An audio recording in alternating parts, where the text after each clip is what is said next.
மைதா மாவு, கோதுமை மாவு, கார்ன்ஃப்ளவர் மாவு எதுவுமே சேர்க்காம ரொம்ப குயிக்காக டக்குன்னு செய்யக்கூடிய ஒரு இன்ஸ்டண்ட்டான அல்வா ரெசிபி தான் நம்ம இன்றைக்கி பார்க்க போகிறோம். ரொம்ப சூப்பராக அசத்தலான ஒரு டேஸ்ட்டில் இருக்கும். இதை நீங்கள் செஞ்சு கொடுத்தீங்கன்னா கண்டிப்பாக எல்லோரும் உங்களை பாராட்டுவாங்க. குழந்தைங்கள்லேருந்து பெரியவங்க வரைக்கும் அல்வா அப்படின்னாலே ரொம்ப பிரியமாக இஷ்டப்பட்டு சாப்பிடுவாங்க. அது இந்த மாதிரி அல்வா செஞ்சு கொடுத்தீங்கன்னா இன்னும் வேணும்னு கேட்டு வாங்கி சாப்பிடுவாங்க. நான் செஞ்சு கொடுத்து ஒரு 5 நிமிஷம் கூட இருக்காது, எல்லாமே காலி ஆகிடுச்சு. இந்த அல்வா ரெசிபியை நீங்களும் ட்ரை பண்ணி பார்த்துட்டு உங்கள் ஃபீட்பேக் கமெண்ட்ஸ் எனக்கு மறக்காமல் ஷேர் பண்ணுங்கள். இப்போ இந்த ரெசிபி பார்க்கறதுக்கு முன்னாடி நம்ம சேனலையும் சப்ஸ்கிரைப் பண்ணிக்கோங்க. ஃபஸ்ட்டு ஒரு கடாயில் கொஞ்சமாக நெய் ஊற்றிட்டு முந்திரி திராட்சையை நல்லா பொன்னிறமாக அந்த மாதிரி வறுத்து ஒரு பாத்திரத்தில் தனியாக எடுத்து வச்சுக்கலாம். நம்ம எந்த பாத்திரத்தில் கடைசியாக அல்வா செஞ்சு செட் பண்ண போகிறோமோ அந்த பாத்திரத்தில் கொஞ்சமாக நெய் தடவி எடுத்து தனியாக வச்சுருங்க. இப்போ இது அப்படியே இருக்கட்டும். இப்போ இந்த அல்வா செய்யறதுக்கான முக்கியமான பொருள் நான் எடுத்துருக்கிறது 1 கப் அளவுக்கு கஸ்டர்ட் பவுடர் தான் எடுத்திருக்கேன். நீங்கள் கஸ்டர்ட் பவுடரில் என்ன ஃப்ளேவர் வேணாலும் எடுத்துக்கோங்க. ஆனால் அளவுகள் கரெக்டாக மெஷர் பண்ணி எடுத்துக்கோங்க. 1 கப் கஸ்டர்ட் பவுடருக்கு 2 கப் அதே கப்பால் அளந்து தண்ணி ஊற்றிட்டு நல்லா கட்டி இல்லாமல் கரைச்சி தனியாக எடுத்து வச்சுக்கலாம்.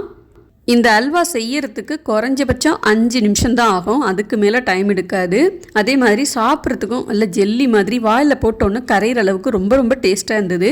குயிக்காக ஒரு அல்வா செய்யணும், அதாவது குயிக்காக ஏதாவது ஸ்வீட் செய்யணும் அப்படின்னு நீங்கள் பிளான் பண்ணியிருந்தீங்க அப்படின்னா டக்குன்னு இந்த அல்வாவை நீங்கள் செஞ்சிடலாம். கண்டிப்பாக ட்ரை பண்ணி பாருங்கள். இப்போது ஒரு பாத்திரத்தில் 2 கப் துருவன வெல்லம் சேர்த்துக்கிறேன். 1 கப் கஸ்டர்ட் பவுடர், 2 கப் வெல்லம், 1 கப் தண்ணி. இதுதான் சரியான அளவு. இந்த அளவுகளை பயன்படுத்தி செஞ்சு பாருங்கள், கரெக்டாக வரும். இப்போ வெல்லம் இதில் கரைஞ்சால் மட்டும் போதும். இதில் பாகுபதெல்லாம் எதுவுமே நம்ம பார்க்கணும் அப்படிங்கிற அவசியமே இல்லை.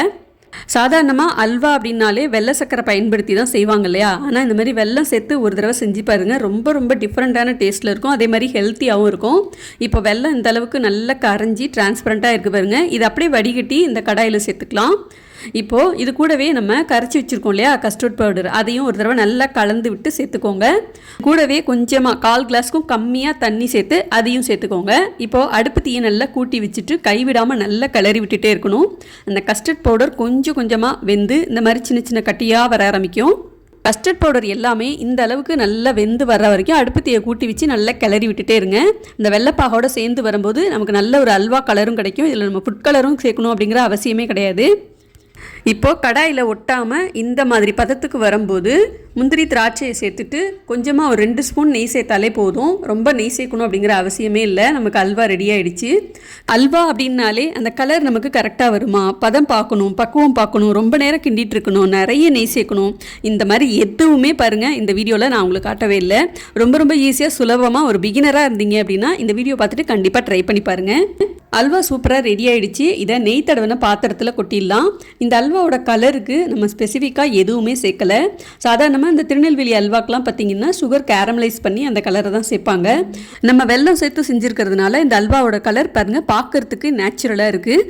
இப்போ ஃபுல்லாக சேர்த்துட்டு ஸ்பூன் அப்படி இல்லைன்னா ஸ்பேச்சுலாவில் கொஞ்சமாக நெய் தடவிட்டு நல்லா இதை செட் பண்ணி விட்டுருங்க சமமாக. இப்போ இது ஒரு 2 மணி நேரம் நல்லா ஆறட்டும். அதுக்கப்புறம் நம்ம எப்படி இருக்குன்னு பார்க்கலாம். நல்லா ஆறிடுச்சு. ஒரு பிளேட்டில் இந்த டப்பாவை திருப்பி போட்டு லேசாக 2 தட்டு தட்டினீங்கனாலே போதும். சூப்பராக அல்வா விழுது பாருங்கள். இப்போ உங்களுக்கு எந்த ஷேப் வேணுமோ அந்த மாதிரி நீங்கள் கட் பண்ணிக்கலாம். இது சாப்பிட்றதுக்கு பார்த்திங்கன்னா ரொம்ப டேஸ்ட்டாக இருந்தது. வாயில் போட்ட உடனே அப்படியே தொண்டைக்குள்ளே இறங்குற அளவுக்கு அப்படி ஒரு டேஸ்ட்டாக இருந்தது. கண்டிப்பாக இந்த அல்வா ரெசிபியை நீங்களும் ட்ரை பண்ணி பாருங்கள். வரப்போகிற ரம்ஜானுக்கும் இந்த அல்வா ரெசிபியை கண்டிப்பாக ட்ரை பண்ணி பாருங்கள். எந்த ஒரு விசேஷமாக இருந்தாலும் சரி இந்த அல்வாவை ரொம்ப குயிக்காக ரொம்ப சுலபமாக செஞ்சிடலாம். இந்த அல்வா ரெசிபி உங்களுக்கு பிடிச்சிருந்ததுன்னா மறக்காமல் வீடியோக்கு ஒரு லைக் பண்ணிவிட்டு மற்றவங்களும் இதை தெரிஞ்சுக்கணுன்னா ஷேர் பண்ண மறந்துடாதீங்க. இதே மாதிரி நிறைய ரெசிபிஸ்லாம் நம்ம சேனலில் தொடர்ந்து பார்த்துட்டே இருக்கணும் அப்படின்னா மறக்காமல் நம்ம சேனலை சப்ஸ்கிரைப் பண்ணிக்கோங்க. கூடவே வர பெல் ஐகானையும் கிளிக் பண்ணிக்கோங்க. அப்போ தான் நம்ம போடுற அடுத்தடுத்து வர ரெசிபிஸ்லாம் நீங்கள் மிஸ் பண்ணாமல் பார்க்கலாம். அடுத்து ஒரு இன்ட்ரெஸ்டிங்கான ரெசிபியில் நான் உங்களுக்கு பார்க்குறேன். பாய்.